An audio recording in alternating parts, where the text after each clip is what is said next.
N E upon N S. ठीक है, ये डेफिनेशन ठीक थी, इससे काम भी चल रहा है और आगे भी काम चलेगा, बट थोड़ा मॉडिफाई मिला, 1 मिला, 6 मिला, 5 मिला, ये आ गया।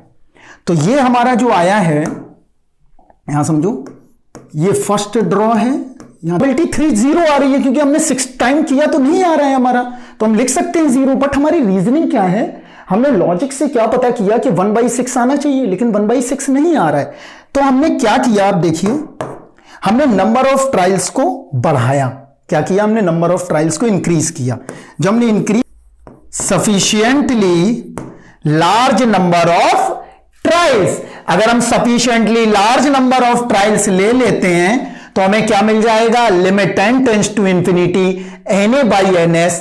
ये लिमिट हमेशा जब 12th में निकालते हैं, अब हम इंफिनिटी तो कर नहीं सकते प्रैक्टिकल, तो हमने क्या किया, n को क्या ले लिया, लार्ज नंबर ऑफ ट्रायल्स। अगर n हम लार्ज नंबर ऑफ ट्रायल्स रखते हैं तो प्रोबेबिलिटी हमेशा क्या आएगी हमारी। Welcome to G centric. और हमने प्रीवियस लेक्चर में प्रोबेबिलिटी देखा, कई सारे सैंपल स्पेस निकालना सीखा, और कई सारे हमने सैंपल स्पेस के अलावा हमने देखा कि कई तरह की इवेंट्स बनती हैं, तो उन सैंपल स्पेस से हम मेजरमेंट ऑफ चांस या प्रोबेबिलिटी कैसे मेजर करते हैं। अब बात आती है कि जो हमने डेफिनेशन पढ़ी, यहां समझना है, थोड़ा सा बताता हूं मैं। डेफिनेशन क्या थी हमारी,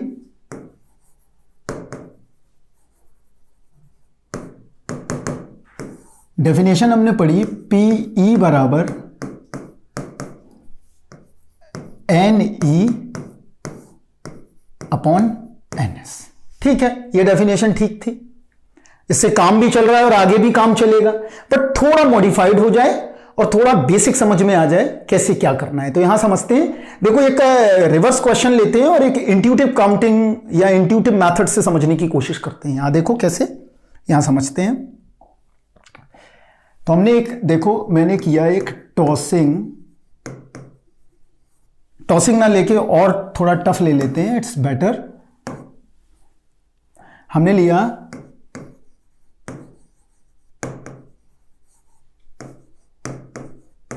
रोलिंग अ डाई, राइट। रोलिंग अ डाई किया तो हमें क्या मिला, हमें कुछ ना कुछ एक हमारा क्या आएगा, बेसिकली आउटकम्स आएगा एक बार ड्रॉ करने पे। तो टोटल क्या हो सकते हैं, पहले वो लिख लेते हैं। टोटल हमारे ये होंगे 1 2 3 4 5 एंड 6, राइट। क्लियर है बात। तो ये हमारे पास क्या आ गए, ये हमारे पास टोटल सैंपल पॉइंट्स आ गए। ये हमारे क्या है, टोटल सैंपल पॉइंट्स हैं, राइट। ये हमारे क्या है, टोटल सैंपल पॉइंट्स और आउटकम्स, राइट। ये हमारे पास निकल आए। अब देखते हैं यहां पे, मान लो मुझे पता करना है प्रोबेबिलिटी ऑफ 3। क्या पता करना है, प्रोबेबिलिटी ऑफ 3। तो यहां देखते हैं कैसे पता करेंगे। तो प्रोबेबिलिटी ऑफ 3 हमको ये पता है बाय रीजनिंग कि कितना आना चाहिए, 1/6 आना चाहिए। क्लियर है इतना बात, प्रोबेबिलिटी ऑफ 3 क्या आना चाहिए, 1/6। बट ये हमारा कब आया है 1/6, जब हमने क्या किया, small number of trials. Trials का मतलब है हमने कुछ ट्रायल्स करके देखे और वहां पे हमें P3 क्या मिल गया, 1/6 मिल गया, राइट।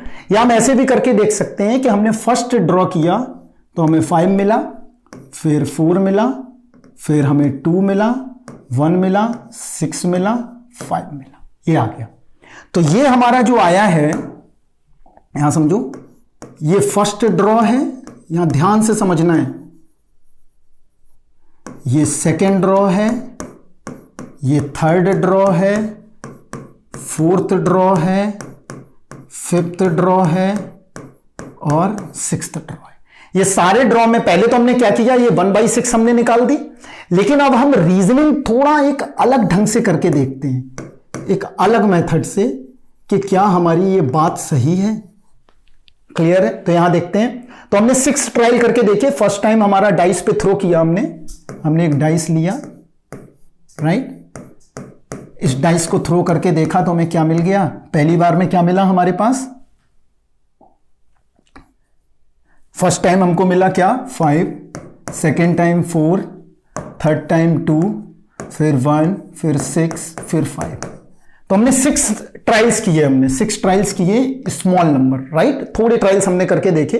तो यहां पे हमें 3 क्या आना चाहिए था, 1/6 आनी चाहिए थी प्रोबेबिलिटी, लेकिन 1/6 ना आके हमारे पास क्या आ रही है, यहां देखो प्रोबेबिलिटी क्या आ रही है, 0 आ रही है, राइट, कि प्रोबेबिलिटी ऑफ 3 इज 0। क्लियर है इतना बात? लेकिन ऐसा नहीं है, क्यों? क्योंकि हम प्रोबेबिलिटी क्या आनी चाहिए, 1/6 आना चाहिए। इसका मतलब यह हुआ कि स्मॉल नंबर ऑफ ट्रायल्स में हमें आइडिया नहीं लग पा रहा है कि क्या चल क्या रहा है, तो हम क्या करें, इस चीज को लार्ज नंबर ऑफ ट्रायल्स में करके देखते हैं।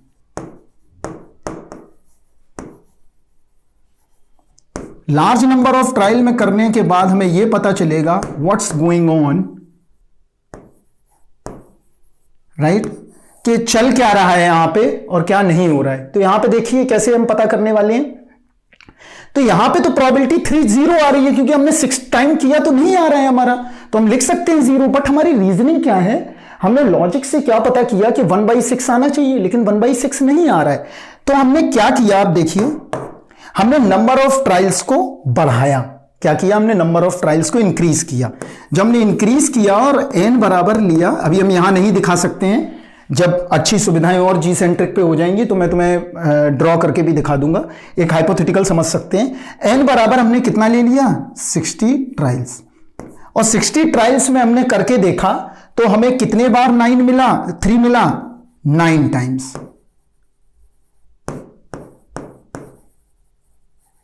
राइट। अगर मैंने 600 ट्रायल्स करके देखा तो हमें मिला 90 टाइम्स। फिर मैंने आगे बढ़ाया, 6000 ट्रायल्स करके देखा, तब हमें क्या मिला, 900, राइट। क्लियर है इतना बात? तो अब कुछ ऐसा लग रहा है कि शायद 1/6 आ सकती है। तो इसका मतलब यह हुआ कि जो भी प्रोबेबिलिटी आपके सामने रखी जाती है हेड या टेल की, वो प्रोबेबिलिटी किसकी होती है, लार्ज नंबर ऑफ ट्रायल्स की। इतना बात ध्यान रखना है कि उसको बहुत बार किया गया है तब आया है। समझ में आया कैसे? देखो यहां समझते हैं थोड़ा।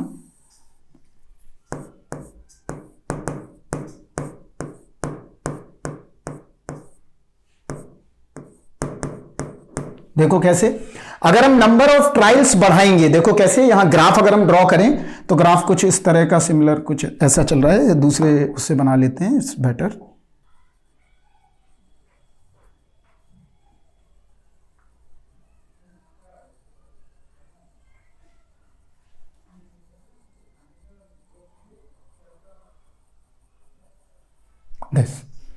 कि जैसे हमने नंबर ऑफ ट्रायल्स बढ़ाए तो हमारी प्रोबेबिलिटी कहां सेटल हो गई, 1/6 की तरफ। 1/6 का मतलब क्या हुआ, 0.15 की तरफ सेटलमेंट हो गया। और ये कब हुआ, जब हमने अराउंड 6000 ट्रायल्स लिए।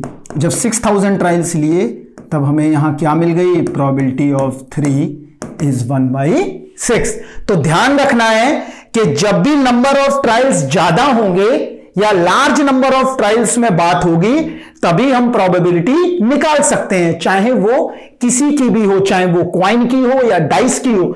आपके सामने जो डाइस की प्रोबेबिलिटी पहले से ही बता दी गई है बच्चों को, 1/6, वो तब आई है जब हमने क्या किया है, large number of settlement, large number of trials के एक्सपेरिमेंट हम जितने ज्यादा बार करेंगे रिजल्ट उतने ही बेहतर आएंगे। क्लियर है इतना बात? तो आगे बढ़ते हैं। देखो तो हमने क्या किया, अब क्या हुई definition, if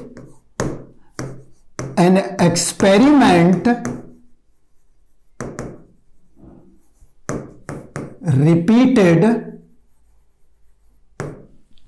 repeated large number of trials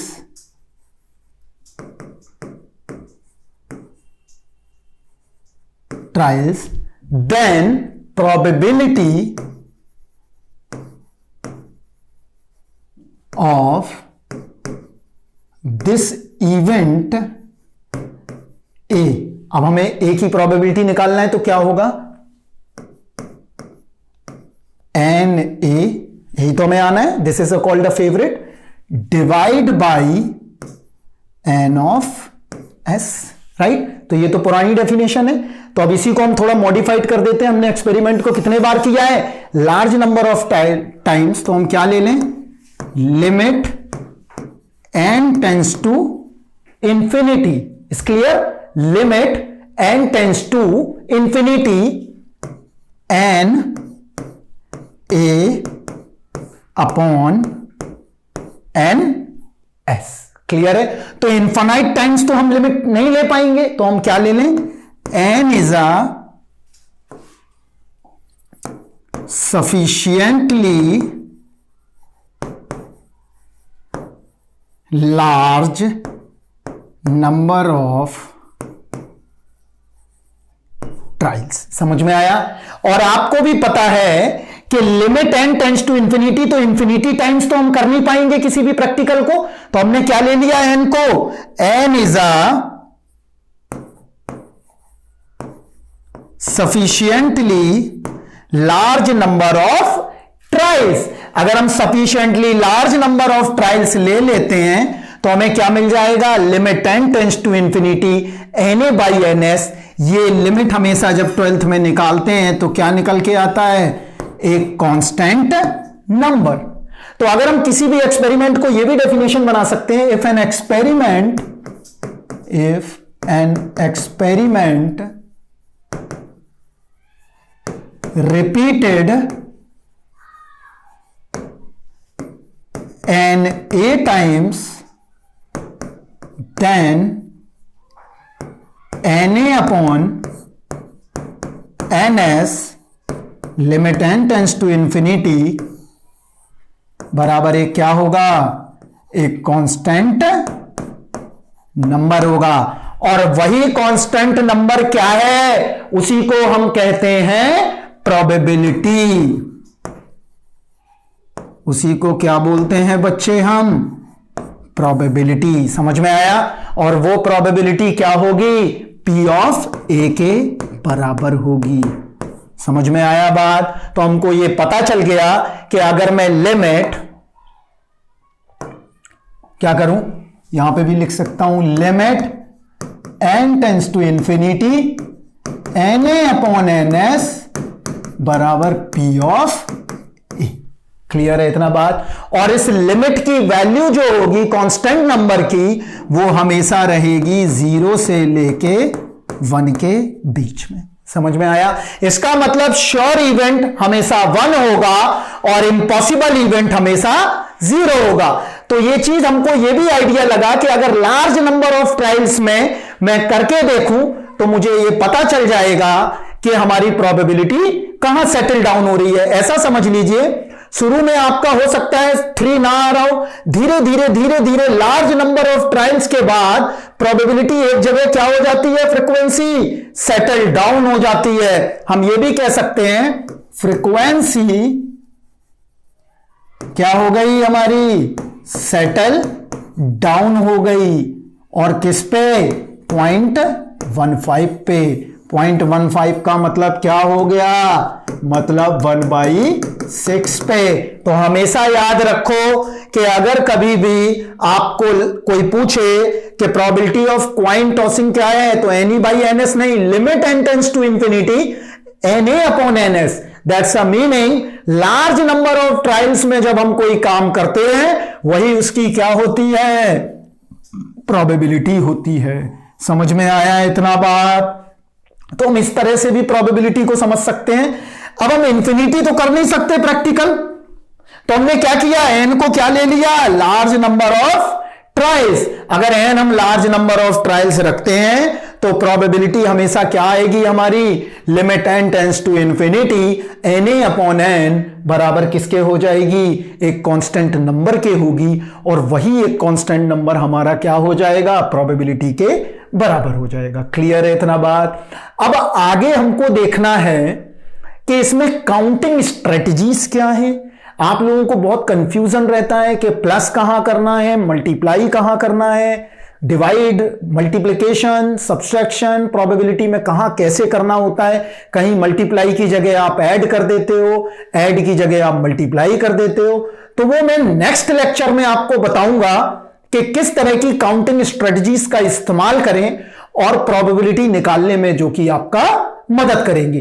तो बस अब यहीं पे हम लेक्चर को यहां पे छोटा सा था यहीं खत्म करते हैं और नेक्स्ट लेक्चर में हम ये देखेंगे कि बेसिकली प्रोबेबिलिटी जो है कि किस तरह से काउंटिंग स्ट्रेटजीज में वो मल्टीप्लाई लेती है और कहां पे वो प्लस लेता है। तो ये रटने की जरूरत नहीं है, ये मैं आपको सिखाने वाला हूं कैसे करना है। तो 1 घंटे के लेक्चर में हम पूरे देखेंगे कि बेसिकली ये क्या काम है, इसका क्या काम नहीं है। क्लियर है इतना बात? तो ये चीज अगर हमको समझ में आ जाती है कि कहां प्लस करना है और कहां मल्टीप्लाई करना है तो हम इजीली कैलकुलेट कर पाएंगे। तो काउंटिंग स्ट्रेटजीज करने के बाद फिर हम कुछ अच्छे क्वेश्चन देखेंगे। अभी के लिए इतना ही काफी है, आगे हम काउंटिंग स्ट्रेटजीज देखना होगा हमें। क्लियर है?